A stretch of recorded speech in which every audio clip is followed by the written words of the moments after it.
Some federal inmates locked up for years could soon have shorter sentences. But is this a good idea? I'm Angela Ray. This is DC Breakdown. Let's get started.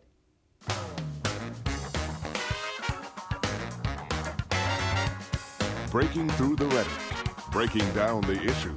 From the nation's capital, this is DC Breakdown.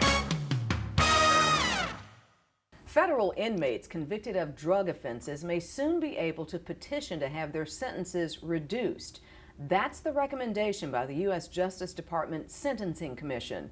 Mary Price, General Counsel of Families Against Mandatory Minimums, joins us in the studio to talk about this. This is good news. Thank you so much for having me. Absolutely. I'm delighted to be here. We're happy to have you.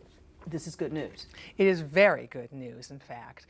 What it means, as you said, is that 63,000 federal prisoners will be able to petition for early release from their sentences. Now, this isn't going to happen all at once. But it's that many people in jail because of drug offenses that could potentially be overturned. Exactly. Or reduced. Exactly. In federal prison. In federal prison, let's be clear. Forgive me. Half of the federal prison population, 100,000 people, are serving sentences for drug offenses. And a little bit more than half of those people are serving sentences that are so long that the commission has said, going forward, that they ought to be shortened. What the commission is going to do, has done now, is to say, look, those people are entitled to the same break we're giving defendants going forward. We're going to put them on the same footing. Now, it's not automatic. All of those prisoners have to go to federal court and ask a judge for the permission to reduce their sentences. Okay, so initially the U.S. Sentencing Commission voted to amend the current guidelines, exactly. the federal sentencing guidelines, for people who were convicted of drug trafficking offenses. Now what they've done is they've decided to retroactively apply it, not just to apply it to people who are coming to court today and being sentenced, but to those who were sentenced however long ago. So everybody basically who has a drug offense gets to petition to have their sentence reduced? Not everybody. There are a number of people who are serving sentences that will not be affected, and those are called mandatory minimum sentences.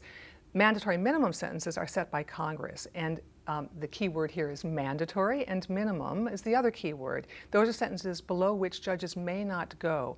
Those are untouched by the Sentencing Commission's decision. The Sentencing Commission writes the rules for what are called the sentencing guidelines. The sentencing guidelines govern the sentences below, between, and above the mandatory minimums, and that's where the play occurs. Okay.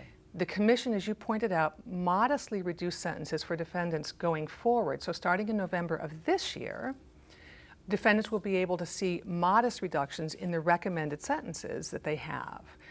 Whenever the commission lowers a sentencing guideline, makes a sentence lower for defendants, it is authorized to consider and make eligible people who are serving those sentences that have now been discarded.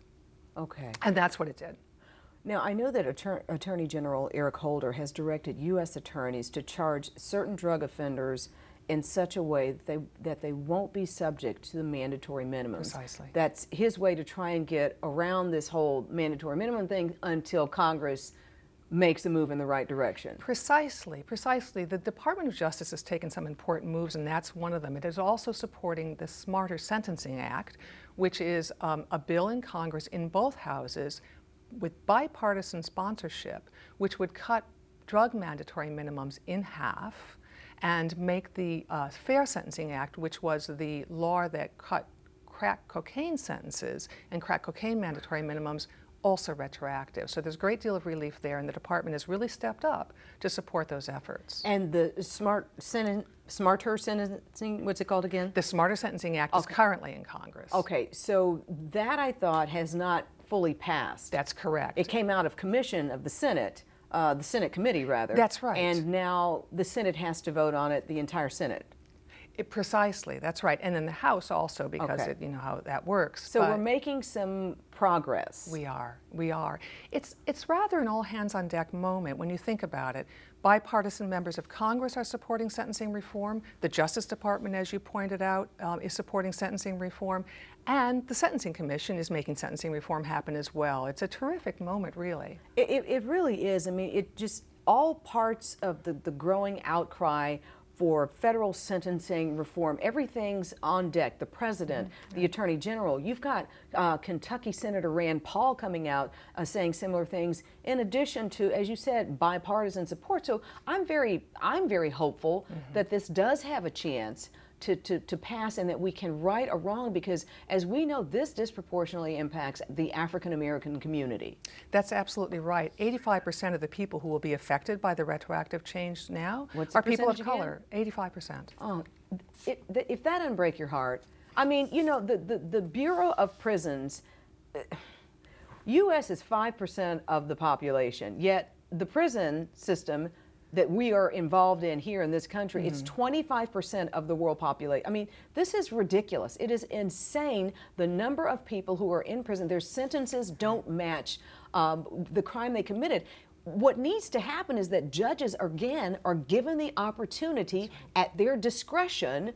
I mean, we are supposed to trust judges and the education and their professional expertise, that they know this sentence will match what this person has done, not, well, I've got to be stuck by what was, you know, what happened in the Reagan administration. They said, this is 25 years, that's all I can give you. What is that? Yeah. I mean, and you know, you're absolutely right. We have to fix this going forward. And I'm thrilled about retroactivity. I'm thrilled that 63,000 people will be able to petition the courts for change. But you know what? It's time to stop cleaning up our mistakes, and it's time to stop making them going forward. We have to change how we approach drug sentencing and criminal sentencing overall. We become addicted to using incarceration to solve all of our problems, and we know it doesn't work for everything.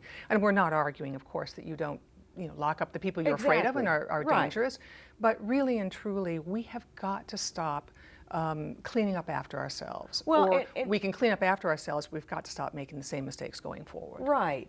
And we're using the whole sentencing and federal prisons and state prisons, we're using that to warehouse people that society doesn't want to deal with. And when I say society, I'm talking about white society, basically. We want to shove black people, as many black people as we can, out of the system. This is the way it's being done. And it's embarrassing for this country, quite frankly. We're better than that. I agree with you, and I hope that this is the beginning of righting a wrong.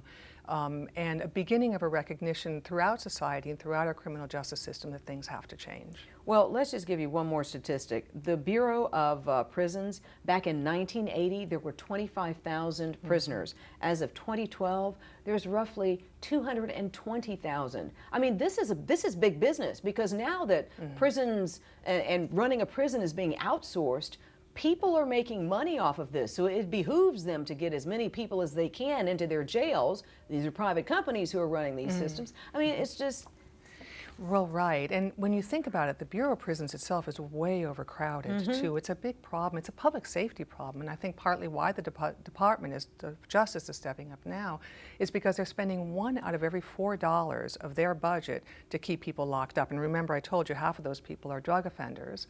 That's $1 that cannot be used to deter, prevent, protect us from crime, and prosecute crime. So it's a smart on crime sort of thinking to begin to try and readjust how we use our dollars. Mary Price, General Counsel of Families Against Mandatory Minimums, thank you so much for the work you do, for keeping your eye on the prize, and we're going to see things just get better and better. But this is a first step, and we'll keep our eye on Congress to see how the Smarter Sentencing Act goes through. Terrific. Thank you so much. Thank you so much. Exploring the makeup of mass murderers with an expert from American University. That's next on DC Breakdown.